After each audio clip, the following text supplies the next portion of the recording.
तो क्या हाल है आप सभी की। उम्मीद करते हैं सब अच्छे होंगे, बढ़िया होंगे, अपने अपने घर पर मौज करने के। आज कुछ ज़्यादा ही आंधी चल रही है। मुझे लगता है कि आम को काफ़ी ज़्यादा नुकसान पहुंचेगा, क्योंकि काफ़ी ज़्यादा तेज़ हवाएं हैं, जिससे जो आम हैं अभी कच्चे ही हैं, झड़ जाएंगे और किसानों को इसमें बहुत ज़्यादा नुकसान हो जाएगा। तो बस यही है कि दुआएँ है कि जो आंधी है वो रुक जाए, जिससे किसानों का नुकसान ना हो यहाँ पर किसी तरीके से, और उनका जो यील्ड है वो भी यहाँ पर उनको बेहतर मिल जाए। तो चलो, किसानों का मुद्दा यहाँ पर नहीं है, मुद्दा है यहाँ पर इंडिया और पाकिस्तान के बीच में। क्योंकि इंडिया और पाकिस्तान के बीच में जो कन्फ्लिक्ट चल रही है ना, वो उस मुहाने पे खड़ी हो गई है जहाँ पर फुल स्केल वॉर भी कभी भी हो सकता है। अभी तो हम यहाँ पर क्या कर रहे हैं कि जो पाकिस्तान उस पर कुछ मिसाइलें हम दाग रहे हैं, और पाकिस्तान भी यहाँ पर रिटेलिएट कर रहा है, लेकिन उसके जो भी ड्रोन अटैक है, मिसाइल अटैक है, हमारे जो एयर डिफेंस सिस्टम है वो सक्सेसफुली यहाँ पर इंटरसेप्ट कर रहे हैं, और इंडिया को यहाँ पर मिनिमल नुकसान हो रहा है। और अब जबकि हमने यहाँ पर पाकिस्तान के कई सारे एयरबेस को उड़ा दिया है, और पाकिस्तान उन मिसाइलों का कुछ नहीं कर पाया और उनको यहाँ पर रोक नहीं पाया। तो आप सोच सकते हैं कि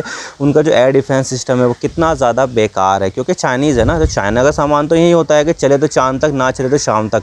तो चले तो चाँद तक वाला सामान तो उसका कोई सा निकले ही नहीं, तो शाम तक ही चलने वाला है। तो भाई बेकार है चाइना का सामान यहाँ पर।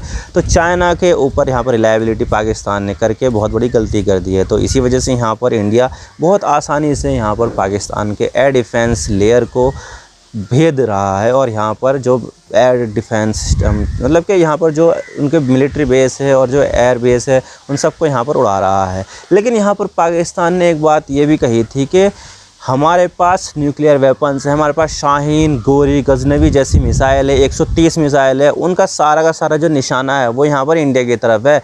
तो कभी भी यहाँ पर ऐसा होता है ना, तो हम यहाँ पर मिसाइल हमला करने से नहीं चूकेंगे, जो न्यूक्लियर वॉर होगा। और यही चीज़ यहाँ पर जो है ना सबसे बड़ी डर की वजह है कि हमारे जो दुश्मन है ना वो एक न्यूक्लियर कैपेबल देश है, तो उसके पास एक डिटरेंस आ जाता है। डिटरेंस यानी कि यहाँ पर सामने वाले के दिल में जो है ना एक तरह का डर के किसी भी तरह से अगर हमने यहाँ पर कुछ ज़्यादा नुकसान पहुँचा दिया तो यहाँ पर जो न्यूक्लियर अटैक है वो भी हमारे ऊपर हो सकता है। तो सामने वाले के अंदर एक डर होता है कि हमने यहाँ पर अगर कुछ ऐसा किया तो हमारे ऊपर बहुत ज़्यादा खतरा आ जाएगा। तो इसी वजह से यहाँ पर जो है ना एक फुल स्केल वॉर यहाँ पर मुश्किल है।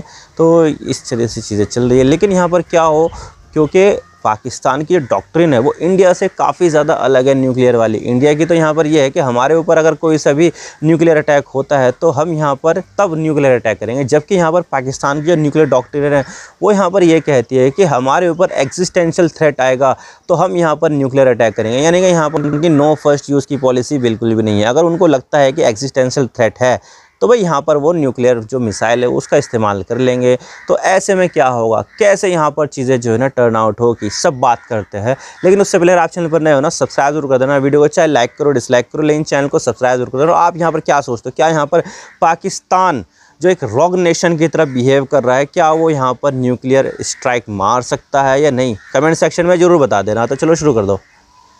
तो देखिए, पाकिस्तान का जो न्यूक्लियर प्रोग्राम है ना वो इंडिया के साथ साथ ही चला था। शुरुआत यहाँ पर इंडिया ने की थी। इंदिरा गांधी के ज़माने में यहाँ पर पहला न्यूक्लियर टेस्ट किया गया था। तो उसके बाद यहाँ पर मतलब कि गाली वाली दे दी थी अमेरिका ने कि मतलब कि आप सोच ही लोगे किस तरह का वर्ड का इस्तेमाल किया, जो बी से शुरू होता है उस तरह का वर्ड का इस्तेमाल किया था जब यहाँ पर इंदिरा गांधी के ज़माने में भारत ने पहला न्यूक्लियर टेस्ट किया था 1974 में। तो तब यहाँ पर पाकिस्तान के जो जनरल थे ज़िया उल हक, तो उन्होंने यहाँ पर ये कह दिया था कि हम यहाँ पर घास खा लेंगे लेकिन न्यूक्लियर वेपन्स तो बना कर ही रहेंगे। तो उसके बाद जो है ना इंडिया और पाकिस्तान दोनों का जो है न्यूक्लियर प्रोग्राम है वो साथ साथ चला, और एक साथ यहाँ पर जब इंडिया ने अपना न्यूक्लियर टेस्ट किया तो उसके कुछ ही दिन बाद पाकिस्तान ने भी यहाँ पर कर दिया। तो इसी तरह से यहाँ पर 1-2 महीने के भीतर ही यहाँ पर 2 देश जो है न्यूक्लियर पावर बनकर आए, और पाकिस्तान पहला देश था जो एक इस्लामिक देश होते हुए जिसके पास न्यूक्लियर वेपन्स था। और पाकिस्तान ने जब ऐसा किया तो अमेरिका यहाँ पर कुछ कर नहीं पाया। जबकि अगर कोई और सा देश होता ना तो उस समय तो बस उसकी खाट खड़ी हो जाती है और सैंक्शन वगैरह लग जाते। जैसे कि ईरान है,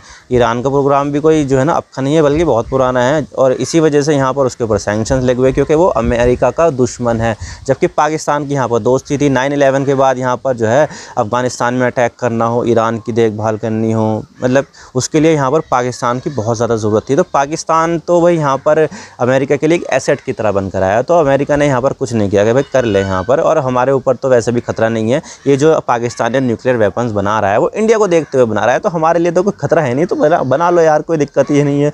तो इस तरह से यहाँ पर जो पाकिस्तान है उसके पास न्यूक्लियर वेपन्स आ गए, और यहाँ पर जो है ना अब वो हमें धमकी दे रहा है कि हमने यहाँ पर चूड़ियाँ नहीं पहननी है, हम यहाँ पर न्यूक्लियर स्ट्राइक कर देंगे, और तरह तरह की बातें यहाँ पर अब इंडिया के अगेंस्ट बोली जा रही है। तो पाकिस्तान के पास जो है ना सेकंड स्ट्राइक कैपेबिलिटीज़ भी है, यानी कि यहाँ पर वो सरफेस से तो न्यूक्लियर वेपन छोड़ सकता है, लेकिन साथ ही यहाँ पर सी से भी यहाँ पर जो है ना वो छोड़ सकता है। और उसके पास कई सारी मिसाइलें भी है जो न्यूक्लियर कैपेबल है, जिसमें यहाँ पर गजनवी, घोरी और शाहीन नाम की जो मिसाइलें वो यहाँ पर आती है। शाहीन यहाँ पर काफ़ी ज़्यादा फेमस है क्योंकि उसकी जो रेंज है वो 2000 किलोमीटर के आसपास की है, और इतनी रेंज जो है ना वो इंडिया के काफ़ी सारे मतलब कि ज़्यादातर शहरों को कवर कर ही लेती है। तो भाई यहाँ पर पाकिस्तान की जितनी भी मिसाइल्स हैं वो सारी की सारी इंडिया को ध्यान में रखते हुए बनाई गई है। और ये जो शाहीन नाम की मिसाइल है या फिर गजनवी हो या घोरी हो, तो वो सब यहाँ पर जो है ना न्यूक्लियर कैपेबल मिसाइल है, यानी कि यहाँ पर जो है ना न्यूक्लियर लॉन्चर से जो ट्रक वगैरह होते हैं, एक मिसाइल को कैरी करने के लिए एक बहुत बड़ा ट्रक लगता है, तो उससे यहाँ पर छोड़ा जा सकता है। यानी कि यहाँ पर ये सरफेस टू सरफेस मिसाइल होती है जिसमें न्यूक्लियर वॉरहेड लगा हुआ होता है उसके टिप पर। तो जब यहाँ पर जो है ना वो मिसाइल छोड़ी जाती है तो तब यहाँ पर बहुत ज़्यादा तबाही लेकर आती है। और इसी के साथ ही यहाँ पर पाकिस्तान के पास कुछ फाइटर जेट भी है जो यहाँ पर न्यूक्लियर मिसाइल भी लॉन्च कर सकते हैं। जैसे कि मैं आपको बता दूँ, उसके पास है जो F-16 है, F-16 जो अमेरिका का बनाया हुआ है और पाकिस्तान को बेचा था, तो उसके यहाँ पर लगभग 75 यूनिट पाकिस्तान के पास है, तो वो भी यहाँ पर न्यूक्लियर स्ट्राइक कर सकता है। और इसी के साथ ही यहाँ पर उसके पास एक मिराज फाइटर जेट है, मिराज फ्रांस ने बनाया, तो वो भी यहाँ पर न्यूक्लियर स्ट्राइक कर सकता है। और इसी के साथ ही पाकिस्तान के पास एक बहुत ज़्यादा खतरनाक मिसाइलें भी है। दरअसल होता यह है कि यहाँ पर जो है ना इंडिया के पास या फिर किसी भी दूसरे देश के पास ना एयर डिफेंस सिस्टम होता है। तो अगर यहाँ पर अगर किसी ने मान लीजिए मिसाइल स्ट्राइक कर भी दी, तो भारत के पास ये कैपेबिलिटी है कि उसको हवा में उड़ा दे। तो उससे बचने के लिए पाकिस्तान ने एक दूसरा हथियार निकाल दिया जिसका नाम है यहाँ पर multiple independently targeted re entry vehicle. यानी कि उसमें ऐसा होता है कि होती तो यहाँ पर ये बैलिस्टिक मिसाइल ही है, लेकिन उसके अंदर एक वॉरहेड ना होकर कई सारे मल्टीपल वॉरहेड होते हैं। तो जब यहाँ पर ये होता है कि जब वो छोड़ी जाती है ना, तो उसके बाद यहाँ पर वो अपने टारगेट को निशाना बनाने के साथ ही यहाँ पर कई सारे वॉरहेड अलग अलग दिशाओं में जाते हैं। तो जब यहाँ पर एयर डिफेंस सिस्टम मिसाइल मारता है तो वो एक या दो ही मार पाता है, लेकिन बाकी के जो भी यहाँ पर वॉरहेड है वो अपने टारगेट को हिट कर पाते हैं। यानी कि यहाँ पर ये बहुत खतरनाक होता है, एयर डिफेंस सिस्टम को काफ़ी ज़्यादा ईजिली यहाँ पर जो है ना वो इवेट कर सकता है। तो पाकिस्तान के पास इस तरह की मिसाइलें भी है। वैसे तो है ये इंडिया के पास भी है, लेकिन अगर सामने वाले दुश्मन के पास भी ऐसी मिसाइल आ जाए तो हमारे लिए भी तो बहुत ज़्यादा खतरे की बात है ना। और अगर मैं यहाँ पर इंडिया के बारे में बात करूँ तो इंडिया के पास भी यहाँ पर हर तरीके से न्यूक्लियर मिसाइल मारने की क्षमता है, चाहे वो जगुआर फाइटर प्लेन हो, प्लेन से भी हम यहाँ पर मार सकते हैं, मिराज हो, या फिर जो हमारे पास है रफ़ाल, उससे भी हम यहाँ पर न्यूक्लियर स्ट्राइक मार सकते हैं। और इसी के साथ ही यहाँ पर भारत के पास अग्नि सीरीज़ की मिसाइलें भी है, जो इसकी जो दूरी है ना वो मान के चलिए 5000 या 5500 किलोमीटर की है, जो पूरा पाकिस्तान कवर कर लेती है। तो भारत यहाँ पर ज़मीन से भी मार सकता है, हवा से भी मार सकता है। इसी के साथ ही यहाँ पर INS अरिहंत से भी यहाँ पर जो ना हम बैलिस्टिक सी बेस बैलिस्टिक मिसाइल से भी यहाँ पर हम टारगेट कर सकते हैं। तो भाई हमारे पास यहाँ पर थर्ड स्ट्राइक कैपेबिलिटीज़ है और हम यहाँ पर जब चाहे पाकिस्तान को यहाँ पर तबाह कर सकते हैं। लेकिन मसला यहाँ पर यही आ जाता है कि जब हमने यहाँ पर अपने न्यूक्लियर वेपन्स बनाए थे ना, तो हमने यहाँ पर न्यूक्लियर वेपन्स का इस्तेमाल करने से रिलेटेड भी पॉलिसी बना ली थी, और वो ये थी नो फर्स्ट यूज़। यानी कि जितने भी हमारे पास जो है ना कन्वेंशनल वॉर से हमारे ऊपर जो है ना टारगेट हो जाए, लेकिन जब तक हमारे ऊपर न्यूक्लियर वेपन्स का इस्तेमाल नहीं होगा तो हम भी यहाँ पर नहीं करेंगे। यानी कि यहाँ पर मसला यही आ जाता है कि हमारी नो फर्स्ट यूज़ की पॉलिसी है, जबकि पाकिस्तान की ऐसी नहीं है, अमेरिका की भी ऐसी नहीं है। जब तो उसने यहाँ पर जापान के ऊपर 2 बम गिरा दिए थे। तो भाई यहाँ पर क्लियरली जो न्यूक्लियर वेपन से रिलेटेड जो पॉलिसीज़ है वो हर देश की अलग अलग होती है। पाकिस्तान की तब की है जब यहाँ पर उनके ऊपर एग्जिस्टेंशियल क्राइसिस आ जाए कि भाई अब तो यहाँ पर पाकिस्तान बचेगा नहीं, तो अब तो यहाँ पर जो है ना हमें न्यूक्लियर वेपन्स का इस्तेमाल कर ही देना चाहिए। तो पाकिस्तान ऐसे में बिल्कुल भी नहीं सोचेगा और वो न्यूक्लियर का इस्तेमाल कर लेगा, जबकि भारत की यहाँ पर पॉलिसी है नो फर्स्ट यूज़। तो भाई ये सब मसला यहाँ पर ये आ जाता है।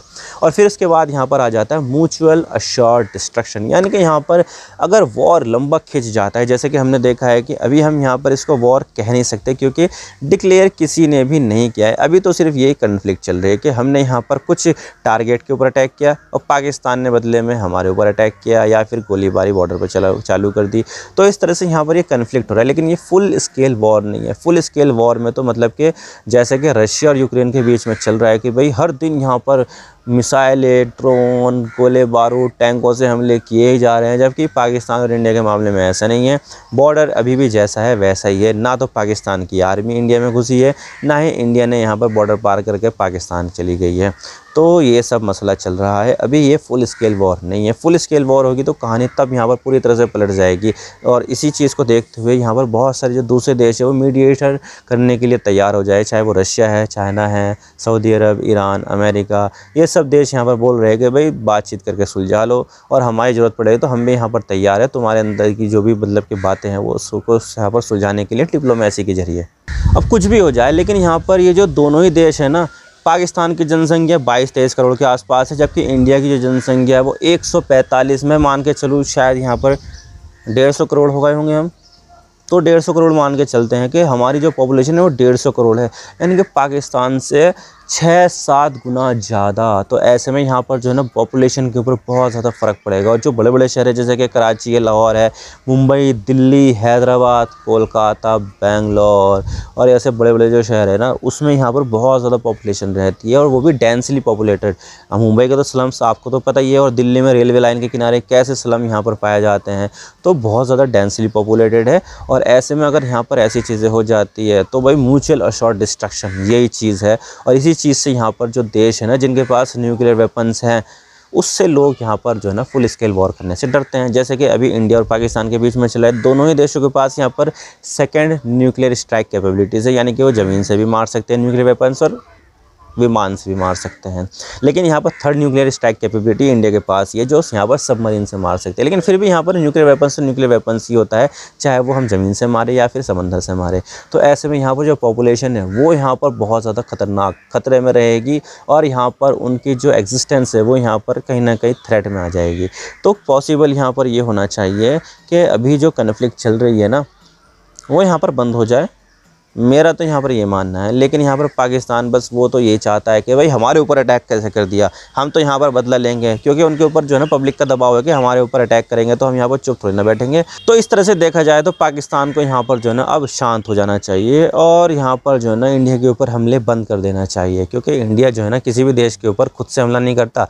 हमने भी यहाँ पर तभी हमला किया है जब हमें यहाँ पर पूरे सबूत मिल गए थे कि जो पहलगाम में जो आतंकवादियों ने हमले किए थे वो पाकिस्तानी थे, और पाकिस्तान से उन्होंने ट्रेनिंग ली थी। तो तभी हमने यहाँ पर पाकिस्तान के जो टेरर कैंप थे उनके ऊपर अटैक किया, ना कि उनकी सिविलियन पॉपुलेशन के ऊपर, ना ही यहाँ पर जो उनके मिलिट्री बेस है उनके ऊपर अटैक किया। लेकिन पाकिस्तान ने यहाँ पर जो है ना सिविलियन के ऊपर अटैक किया, गोलीबारी शुरू कर दी, और हमारे जो मिलिट्री बेसिस है उसके ऊपर अटैक कर दिया। तो उसके बाद हमने मजबूरन यहाँ पर पाकिस्तान के मिलिट्री बेसिस पर अटैक करना शुरू कर दिया। तो भाई यहाँ पर जो है ना ये चीज़ें रुक जानी चाहिए। पाकिस्तान को यहाँ पर ये समझ जाना चाहिए कि दोनों देश जो है ना अगर फुल स्केल वॉर हो जाए तो सबसे ज़्यादा जो सफ़र करेंगे वो आम लोग करेंगे, क्योंकि उनके ऊपर यहाँ पर कोई शील्ड नहीं है जिस तरह से यहाँ पर अमेरिका के पास है, इजराइल के पास है, या यूरोप के पास है, क्योंकि वहाँ तो बहुत ज़्यादा बंकर बने हुए हैं। इंडिया के पास इतने कहाँ बंकर हैं, यहाँ पर तो मतलब कि ज़मीन वो जो मतलब कि जो होता है ना एक बेसिक उसकी बनाने की परमिशन जल्दी से नहीं मिलती है, तो मतलब बंकर कहाँ से बनाएंगे। तो ये सब चीज़ें समझ जानी चाहिए। आई होप आपको सारी बातें समझ आ गई। वीडियो थोड़ा सा ही पसंद आया ना लाइक ज़रूर कर देना, और चैनल पर नया हो तो चैनल को सब्सक्राइब जरूर कर देना। आपके एक सब्सक्रिप्शन से हमें आगे कंटेंट बनाने की मोटिवेशन मिलती है। Thank you for watching. I really appreciate your precious time. God bless you all. Now signing off.